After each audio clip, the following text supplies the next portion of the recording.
새벽 4시 반쯤이었을 겁니다. 잠결에 울린 전화기를 집어들었는데 화면에 뜬 이름이 거래처 김 사장이었고 그 순간부터 세상이 뒤집어지기 시작했습니다. 김 사장은 떨리는 목소리로 말했습니다. 어제 자네 동업자가 회사 통장에서 돈을 전부 빼갔다는 거 알고 있냐고. 그 말을 듣는 순간 심장이 바닥으로 곤두박질 치는 느낌이었고 손에 쥔 전화기가 흠뻑 젖을 만큼 식은땀이 쏟아졌습니다. 10년이었습니다.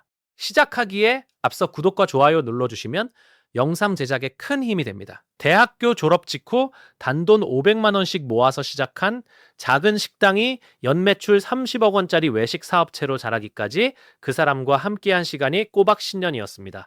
새벽에 같이 시장을 다니고 곤탕 육수 끓이면서 밤을 새우던 그 사람이 하루아침에 7억 원이 넘는 돈을 들고 사라져버린 겁니다. 회사 사무실에 도착했을 때 불은 꺼져 있었고 책상 위에는 아무것도 남아있지 않았습니다. 컴퓨터 하드 드라이브는 깨끗이 포맷되어 있었고 금고문은 열린 채 텅 비어 있었습니다. 그제서야 몇 달 전부터 뭔가 이상했던 일들이 퍼즐처럼 맞춰지기 시작했습니다. 거래처 대금이 이상하게 늦게 들어오던 것도 직원들 급여가 한두 번 밀리던 것도 전부 그 사람이 꾸민 각본이었던 겁니다. 경찰에 신고하러 가는 길에 다리가 풀려서 3번이나 주저앉았습니다. 분노가 아니라 허탈함이었고 허탈함 너머에는 내가 10년 동안 무엇을 믿었던 건지에 대한 처절한 자괴감이 밀려왔습니다. 경찰서 형사과에서 진술서를 쓰는데 손이 떨려서 글씨를 쓸 수가 없었고 담당 형사가 물 한 잔을 건네며 이런 사건이 생각보다 많다고 말했습니다. 실제로 대한민국에서 업무상 횡령과 배임으로 접수되는 사건은 매년 수천 건에 달하며 그중 상당수가 오랜 세월 신뢰를 쌓아온 동업자 사이에서 벌어집니다. 믿는 도끼에 발등 찍힌다는 말이 이렇게 날카로운 현실이 될 줄은 그때까지도 몰랐습니다. 도대체 왜 이런 일이 벌어지는 것일까요? 오늘은 동업자의 배신이 어떻게 시작되고 어떤 방식으로 돈이 빠져나가며 법원에서는 이 잔혹한 이야기가 어떻게 결말을 맺는지 한 편의 다큐처럼 낱낱이 파헤쳐 보겠습니다. 먼저 그 사람이 돈을 빼돌린 방법부터 이야기해야 합니다. 처음에는 아주 작은 금액에서 시작했습니다. 거래처에 납품 대금을 지급하면서 실제 금액보다 조금 더 높은 금액으로 세금 계산서를 끊고 그 차액을 개인 통장으로 돌린 겁니다. 한 번에 30만에서 50만 원 정도였기 때문에 회계장부를 봐도 쉽게 눈에 띄지 않았습니다. 이것이 바로 전문가들이 살라미 기법이라 부르는 수법인데 얇은 살라미를 한 장씩 슬쩍 빼가듯 소액을 반복적으로 빼돌리는 것입니다. 그런데 이 작은 도둑질의 맛을 들이면 사람의 욕심은 눈더미처럼 불어납니다. 30만 원이 300만 원이 되고 300만 원이 3천만 원이 되더니 마지막에는 법인 통장에 남아있던 7억 2천만 원을 단 하루 만에 여러 차명 계좌로 분산 이체해버린 겁니다. 이렇게 차명 계좌를 이용한 자금 세탁은 횡령범들이 가장 즐겨 쓰는 방식 중 하나입니다. 배우자의 어머니 명예 통장이나 먼 친척의 휴면 계좌를 동원하기도 하고 심지어 유령 법인을 만들어서 정상적인 거래인 것처럼 위장하기도 합니다. 이 사건에서도 그 사람의 처형 명의로 된 통장 3개와 대학 동창 명의로 된 1인 법인 2곳이 돈의 경유지 역할을 했습니다. 형법 제355조는 타인의 재물을 보관하는 자가 이를 횡령하면 5년 이하의 징역 또는 1,500만 원 이하의 벌금에 처한다고 규정하고 있습니다. 그런데 동업 관계에서 업무상의 임무를 맡은 사람이 횡령을 저지르면 형법 제356조에 따라 업무상 횡령이 적용되어 10년 이하의 징역 또는 3천만 원 이하의 벌금까지 올라갑니다. 여기서 끝이 아닙니다. 빼돌린 금액이 5억 원 이상이면 특정경제범죄가중처벌법이 적용되어 3년 이상의 유기징역에 처해지며 50억 원 이상이면 무기징역까지 선고될 수 있습니다. 7억 원이 넘는 돈을 빼돌린 그 사람은 바로 이 가중처벌 구간에 해당했던 겁니다. 잠적한 지석달 만에 경찰이 그 사람을 찾아낸 곳은 충청남도의 한 시골 펜션이었습니다. 멀리를 짧게 밀고 수염을 기른 채 감염으로 생활하고 있었는데 빼돌린 돈의 상당 부분은 이미 해외 가상자산 거래소로 빠져나간 뒤였습니다. 체포 소식을 듣고 경찰서로 달려갔지만 유치장 철창 너머로 마주한 그 사람의 얼굴에는 미안함 같은 건 없었습니다. 오히려 자기 지분만큼 가져간 것이니 문제될 게 없다는 표정이었고 그 태연함에 주먹을 쥔 손이 부들부들 떨렸습니다. 재판이 시작되었고 법원 복도에서 그 사람과 다시 마주하는 순간이 인생에서 가장 길게 느껴진 3초였습니다.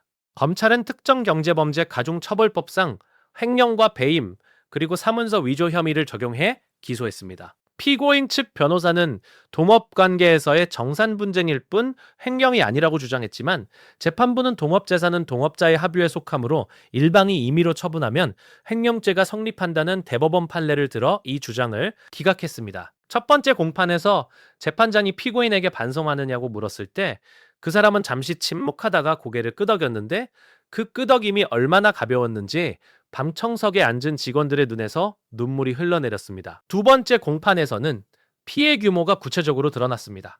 법인 통장에서 직접 빼간 7억 2천만 원 외에도 허위세금 계산서를 통해 3년간 빼돌린 금액이 추가로 2억 3천만 원에 달했고 총 피해액은 9억 5천만 원을 넘겼습니다. 판사가 증거 서류를 넘기면서 고개를 절레절레 흔들었던 그 장면이 아직도 눈에 선합니다.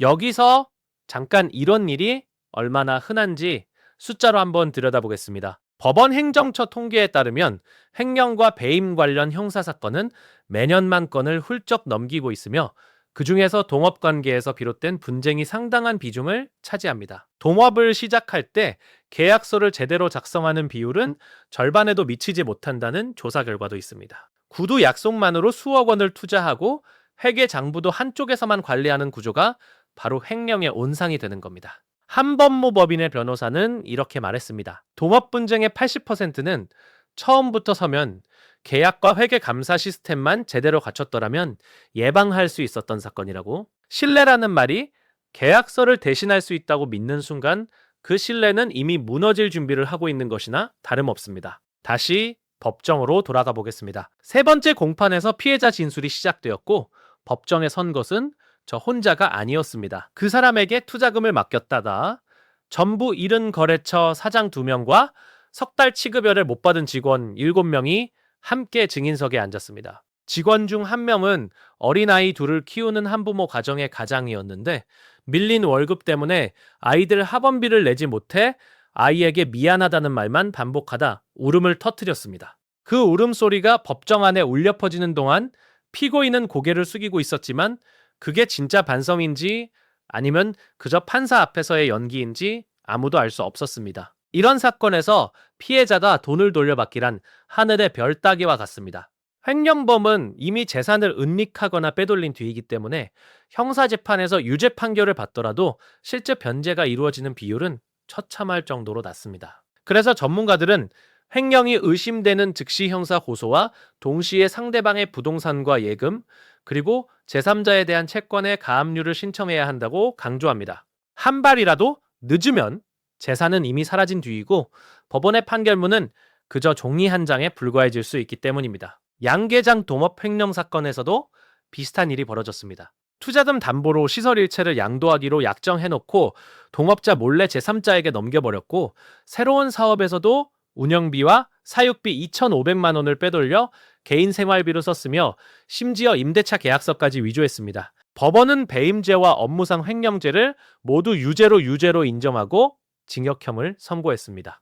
또 다른 사건에서는 동업자가 천한 명예로 같은 업종의 회사를 몰래 설립한 뒤 원래 회사로 들어와야 할 계약 5건을 빼돌렸고 그 금액이 1억 6,360만 원에 달했습니다. 이처럼 동업자 횡령은 단순히 통장에서 돈을 빼가는 것만이 아니라 거래처를 빼돌리고 차명법인을 세우고 서류를 위조하는 등 온갖 수법이 동원됩니다. 내 이야기로 다시 돌아오면 재판은 6차례 공판 끝에 결심 공판을 맞이했습니다. 검찰은 징역 5년을 구형했고 피고인 측은 마지막까지 동업 정산 과정에 오해라는 주장을 되풀이했습니다. 판결 선고일 법정에 앉아서 재판장의 입이 열리기를 기다리는 시간은 마치 물속에서 숨을 참고 있는 것 같았습니다. 재판장은 피고인에게 징역 3년 6개월을 선고했고 법정 구속을 명했습니다. 그 순간 방청석에서 누군가 한숨을 내쉬었는데 그게 안도의 한숨인지 허탈한 한숨인지 구분이 되지 않았습니다. 형사 재판이 끝난 뒤에도 싸움은 끝나지 않았습니다.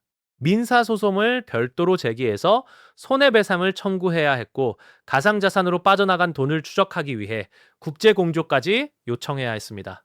변호사 비용과 소송 비용만 이미 7천만 원이 넘었고 회수할 수 있을지 아직도 확실하지 않습니다. 동업을 생각하는 분들에게 이것만은 꼭 말씀드리고 싶습니다. 반드시 서면 계약서를 작성하시고 서로의 권한과 의무를 구체적으로 명시해야 합니다. 법인 통장은 공동 인감 없이 인출이 불가능하도록 설정하고 월 단위로 회계 감사를 실시하며 일정 금액 이상의 지출에는 반드시 쌍방 서명이 필요한 구조를 만들어야 합니다. 그리고 무엇보다 아무리 오래된 친구라도 아무리 피를 나눈 형제라도 돈 앞에서는 사람이 변할 수 있다는 냉정한 사실을 잊지 마셔야 합니다. 법원에서 마지막으로 그 사람과 눈이 마주쳤을 때 그 눈빛 속에서 10년 전 함께 첫 가게 문을 열던 날의 설렘 같은 건 단 한 조각도 찾을 수 없었습니다. 남은 것은 판결문 위에 차가운 글씨와 아직 다 갚지 못한 빚과 사람을 다시는 쉽게 믿지 못하게 된 마음뿐이었습니다. 지금 이 영상을 보고 계신 분들 중에도 혹시 동업을 하고 계시거나 준비 중이신 분이 있다면 오늘 이야기가 단순한 남의 일로 들리지 않기를 바랍니다. 신뢰는 지키는 것이 아니라 구조로 만드는 것이고